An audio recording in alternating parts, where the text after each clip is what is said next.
دین ہم کو کسی کی دولت سے نہیں ملا، دین اسلام ہم کو کسی ایک چمن میں چل کر نہیں ملا، یہ دین ہم کو ملا ہے تو صحابہ کرام کی عظیم قربانیوں سے ہم کو ملا ہے کہ کعبے کے صحن میں صدیق اکبر کو مارا اور پیٹا گیا۔ یہ دین ہم کو احد سے ملا ہے، بدر سے ملا ہے، حنین سے ملا ہے۔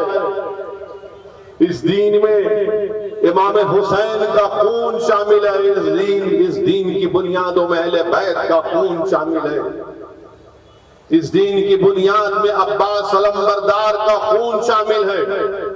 تب جا کر یہ دین ہم کو ملا ہے۔ تو میرے عزیز دوستوں اور بزرگوں، آپ اور ہم تمام یہ کوشش کریں کہ ہم اچھے مسلمان بنے، اچھے انسان بنے، نیکیوں کو اپنائیں، برائی سے دور رہے، نمازی بنے، قرآن کی تلاوت کریں،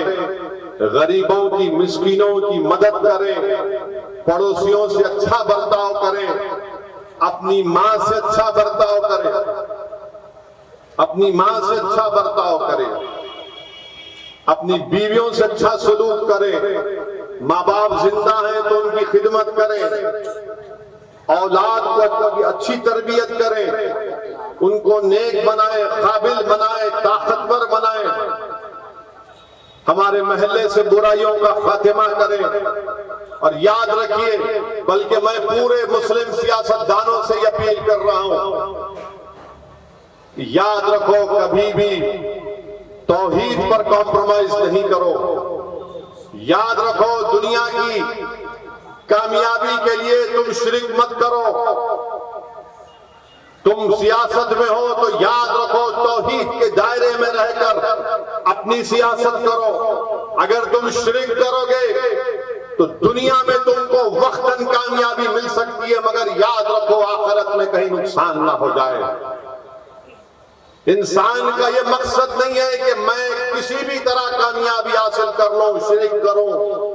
توحید پر کمپرومائز کر لوں، نہیں میرے عزیز دوستوں اور بزرگوں، دنیا کی کامیابی کے لیے ہم شرک نہیں کر سکتے، ہم توحید پر کمپرومائز نہیں کر سکتے۔ اور یاد رکھو قرآن کی آیات کو کہ جب رسول اللہ صلی اللہ علیہ وسلم مکہ فتح کر کے گئے اور اپنی زبان مبارک سے مکے میں بتوں کی طرف اشارہ کرتے تھے کہ قُلْ جَعَلَ قَضَحَقُ الْبَاطِلِ إِنَّ الْبَاطِلَ كَانَ زَهُوقًا، تو خود گرتے تھے۔ یاد رکھو جب رسول اللہ صلی اللہ علیہ وسلم کی آمد اس دنیا میں ہوئی تو بت گر گئے،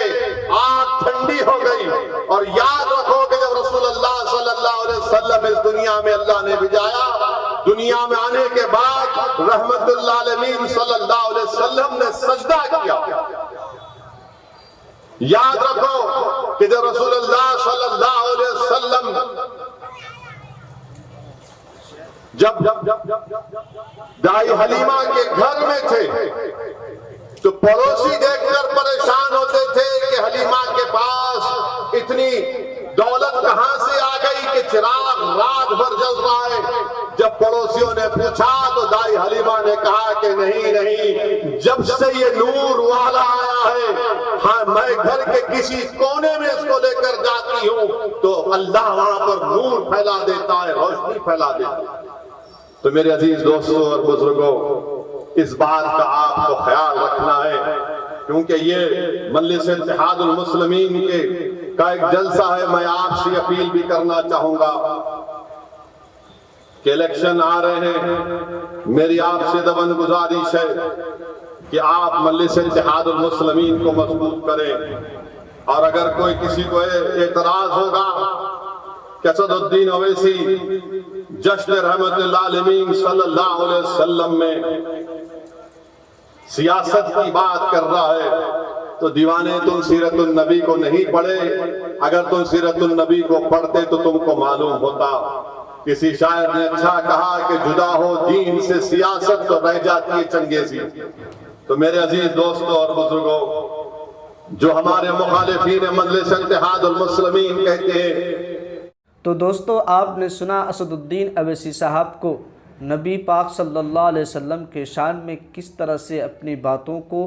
لوگوں کے سامنے پیش کیے ہیں۔ اسدالدین اویسی صاحب جس طرح سے انڈیا کے اندر پورے مسلمانوں کو لے کر اپنے باتوں کو سامنے رکھتے ہیں، اسی طرح سے اسدالدین اویسی صاحب اللہ کا حکم اور نبی پاک صلی اللہ علیہ وسلم کے طریقے کو بھی اپناتے ہیں۔